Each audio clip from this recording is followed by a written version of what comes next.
colours. What makes some colours truer than others then? Actually, it's quite scientific, and there's a huge amount of chemistry and science behind colours, and actually with ceramics, pinks and reds are very unstable. Chemically, the colours that go into making those glazes are inherently very unstable, and when they're fired at high temperatures they change colour, they don't come out the way you want.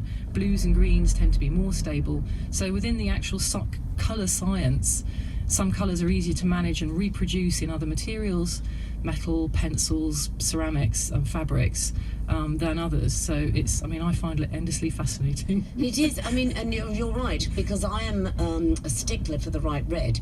The red we have in here is not the right red. It makes all of us look ghastly, all our guests look ghastly. It's not, for me, a true red. It's got a whiff of the boudoir, actually, hasn't it? It's got that. That's why I've got it lit. When Robert's in here, he has all the overhead fluorescent lights on. I have lamps on, so it is a bit of the boudoir, and it's done so that I look younger.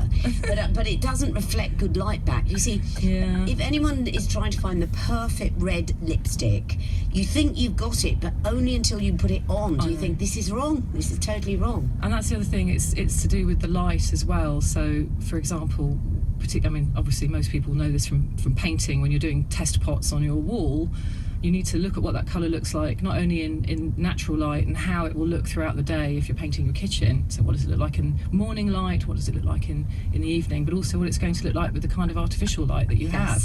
And it might look fantastic with natural daylight, but then when you actually switch on your kitchen lights, it suddenly takes on a horrible grimy sort of tone. And lipstick's the same. It's on your face, so your skin tone, and whether it's daylight or dark. You're so right. I was looking at your website. It's so interesting. You've got one of the best stair carpets I've ever seen. Is it called a Stairway to Colour or something? It's the most brightly coloured stair carpet, which sounds ghastly, but it's in the right place.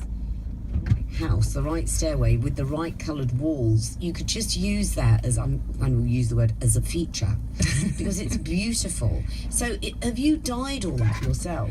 That actually, well, I think it was, if I'm thinking of the right image, I think it was an installation made by an artist, but using coloured strips of tape to create stripes. Tape? Yeah, I know, which, to be honest, you could recreate that in your own home. But it's not practical, though. You couldn't use it, though. Well, I think there are some good striped carpets out there, but it's one of those things where it's perhaps like a run of stairs.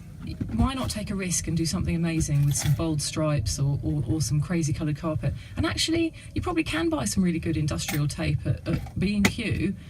Stick the tape down. How long do you want it to last? And perhaps even cover it with some clear material, sheet material over the top.